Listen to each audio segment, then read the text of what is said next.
Well, today, everybody, in this video, we're going to be talking about several things that guitar players do that I really can't stand, and I would go as far to say I kind of hate it, man. Now, before I go any further, this video is literally all in good fun, kind of poking fun at the character traits that we as musicians and guitar players have. And some of the things that I'm going to be naming, I am just as guilty as the next person. So like I said, man, I'm doing this literally just to kind of like, you know, shed some light on the things that are kind of like, we do some annoying things, you know what I'm saying? And also too, I've been in this industry now for about 6.5 years, and I've been doing YouTube professionally for like give or take 3 years. So like I see a lot of these things on a literal daily basis, and it's just fascinating. And it's funny to me how we as guitar players, we do some things that are kind of silly, okay? So that's where I'm coming from in this video. Those are the ground rules. And with that being said, let's start naming them, okay? Number one, the question of string gauge, question mark. It is so fascinating to me how there are so many people who are obsessed with knowing what string gauges people are using. I don't know, man. I think you'll see one singular motif in this video, and that is I kind of just do my own thing, and I'm not too worried about what other people are doing, but asking everybody on YouTube and social media, for that matter, what string gauge they're using, I find it utterly fascinating and quite honestly puzzling. Like, who cares? I mean, it's become such a meme now at this point that Andrew Baina has literally made merch more or less mocking the actual statement. Number two, tone chase. Guilty as charged. I have been known to be a tone chaser off and on throughout my life. I haven't really done it lately, but the tone chasing phenomenon is honestly quite silly. And especially here in 2023, because in my opinion, almost all gear is absolutely amazing. Everything sounds good. Does anybody else spend their time on reverb.com every single night looking at guitars, amps, pedals, and just potentially buying the new thing? The new piece of gear that will complete me and that will totally just shift my tone for the better and totally just fix all my problems as a guitar player, right? Anybody else do that? I do it. But I've learned throughout the years, man, that you're gonna kind of sound like you no matter what. That's why certain players like Eddie Van Halen, Dimebag Darrell, all the above, they all kind of have their distinct type of sound, and as soon as they play a note, you immediately know it's them. It's because no matter what you play through, you kind of have your own style.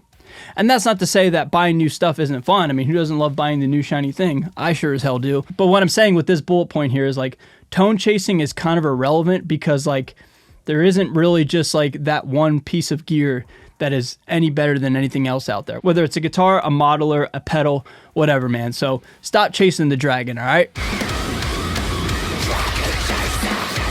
Number three, being overly critical of covers. I don't do covers too much anymore, but when I used to, when I was building up this channel, there would always be several comments saying, insert note is incorrect. Bro, who the f cares if I hit the 6th fret versus the 5th fret? You know exactly what the song is and how the riff is supposed to sound, and it's damn near close. And I don't think that's right, man, because like when somebody puts themselves out there and they're paying homage to like their favorite band or their favorite, you know, riff, whatever, man, like, you know, they're just going for it. They're taking it and they're making it their own. I frequently have this topic brought up when I'm teaching lessons privately, in the sense that like I kind of say like, hey man, do you want to spend 30 minutes just like learning one specific part and trying to get one specific phrase, or do you want to get through the whole song? There's no right or wrong way to do it, but my point is like, if you can play something and take it and make it your own and spin it in a way that isn't exactly 1,000% correct to the record, in my opinion, I think that's better than trying to nail it 1,000% accurately every single time. One of my favorite guitar players, I'm not telling any tales out of school right here, Jim Root,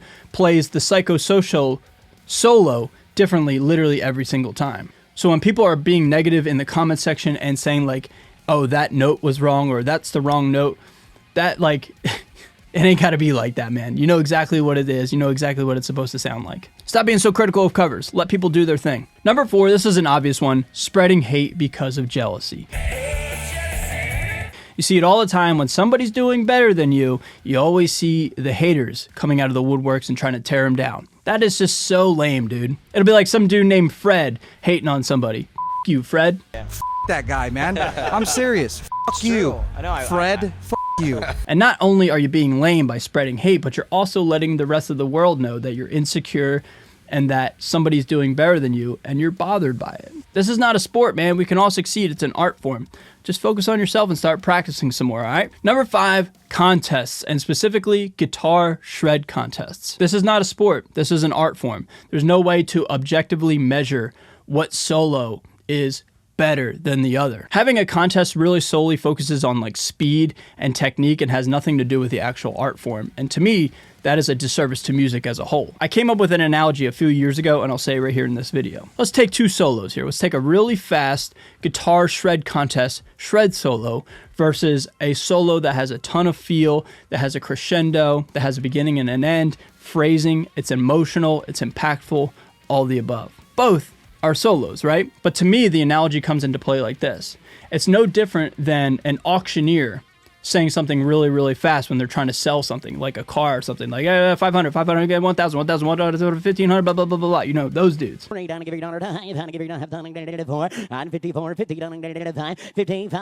Sure, that's really impressive, but are you actually saying anything?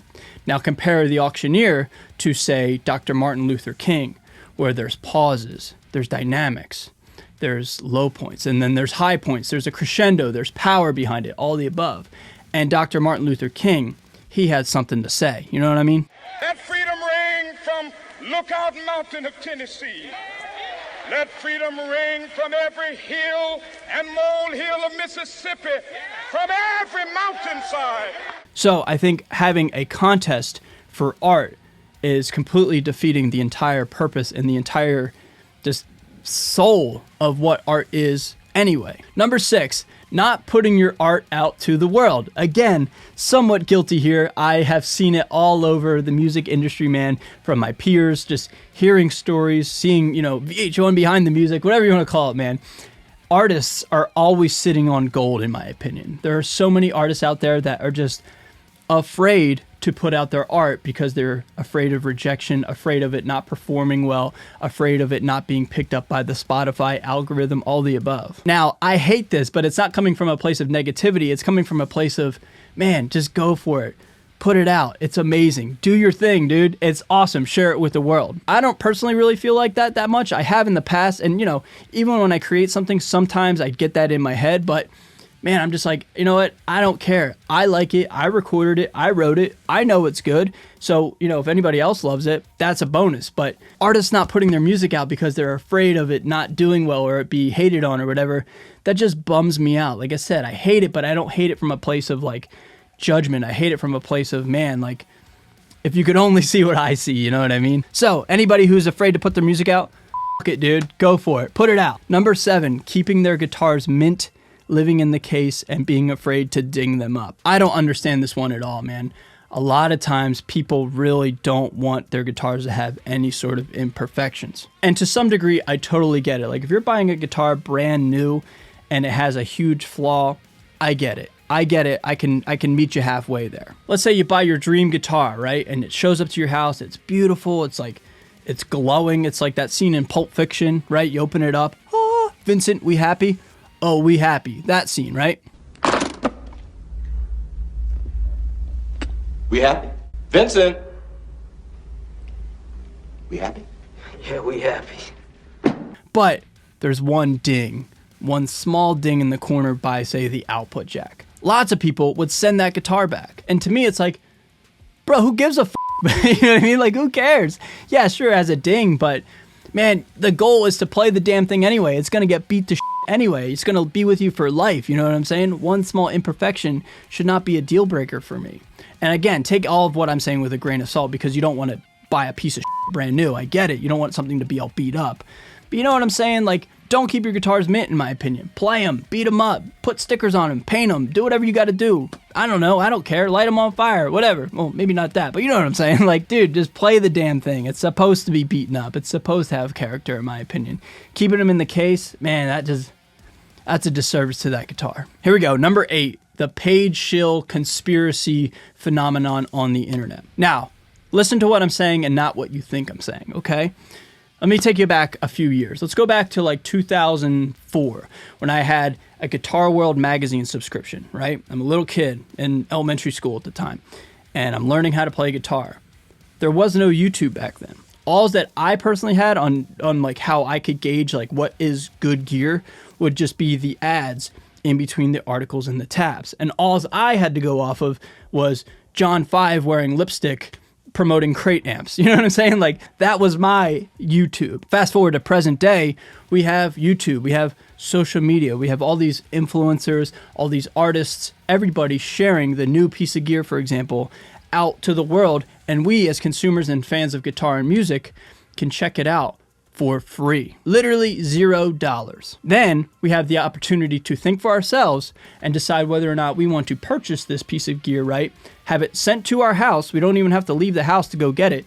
It arrives here, and then we have usually give or take 30 to 45 days again to decide if we still want it. And if we don't, we can send it back and get our money, no questions asked. Literally every major dealer has that available option. If you don't like it, send it back, no charge. And because influencers are showing it to us, what's so wrong with that? You know what I'm saying? And like I said, man, listen to what I'm saying, not what you think I'm saying. I'm not defending, nor am I justifying shady or behavior from an influencer or from somebody having a platform and doing something with an ulterior motive to try to make some more money in their pocket. Because it's illegal if you don't disclose that.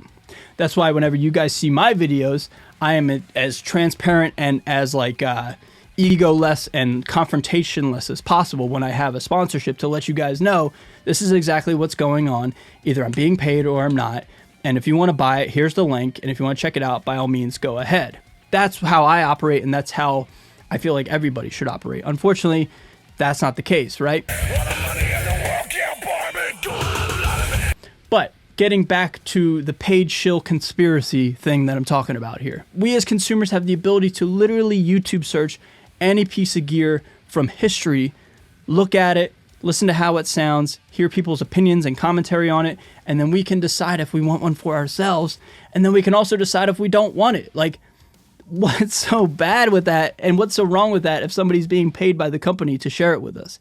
You know what I mean? Like, it's free. We don't have to do anything with that. I don't know, man. It just, I don't understand that, like, that mentality of like, ooh, something else is going on here. Like, something else is going on. Because, like, at the end of the day, like, if you don't want it, don't buy it. You know, like, it's just, getting off my soapbox here. Long story short, I find that fascinating that, like, people with platforms are, like, out to get us. What? Bro, it's a distortion pedal. You know what I mean? Like, what? I don't know, man. I never understood that. I don't know. Maybe I just like to think for myself. It's just, it's fascinating to me how, like, you know, there's a large majority of the YouTube community who feels as though, like, there's other things going on behind the scenes. And maybe it's because influencers have ruined it where, like, they're being super shady and now we can't trust anybody. But whether you can trust somebody or not, you can still use your ears and your own judgment, and you can make the decision to keep it and or send it back. So, yeah, I don't understand that whole phenomenon. And last but not least, arguing over pieces of gear, arguing over pickups, arguing over guitar brands, arguing over amps and modelers, all the above. I find that fascinating, and I hate it because it's like, what difference does it make to you what somebody else likes to use and what somebody else feels as though is the best option for you? You know what I'm saying? I feel like guitar players who like to argue over pieces of gear feel insecure because somebody else has a different opinion than somebody else. Like, what? Like, who cares if somebody uses Seymour Duncan Blackouts versus EMGs versus Fishmans? Like, it really doesn't affect you. If you like what you like, why do you have to argue with somebody in like a Reddit poll or in the YouTube comments? It's fascinating to me. Stop arguing over gear and create some music and share it and just be a good person. So everybody, like I said, man, this is all in good fun in a way. Yeah, I'm poking fun at all this, but like I said, man, I'm guilty of a lot of this stuff too. And like I said, man, I've been keeping my eye on this community for a long, long time, and I've seen a lot of this stuff, and I kind of hate it, man. Like, this is supposed to be fun, dude. Going back to that Guitar World magazine analogy, like, being a guitar player right now is so awesome. Having YouTube, for example, is so awesome. And there's so many people out there that hate it. And it's wild to me. So, what do you guys think of my thoughts and opinions? This is my video. I just wanted to make it because, I don't know, I felt compelled to just, you know, poke fun at some of the things that we do, okay? If you enjoyed it, like it. If you didn't, that's cool too, man. I'll meet you down below in the comment section. And with that being said, I'll see you guys later, all right?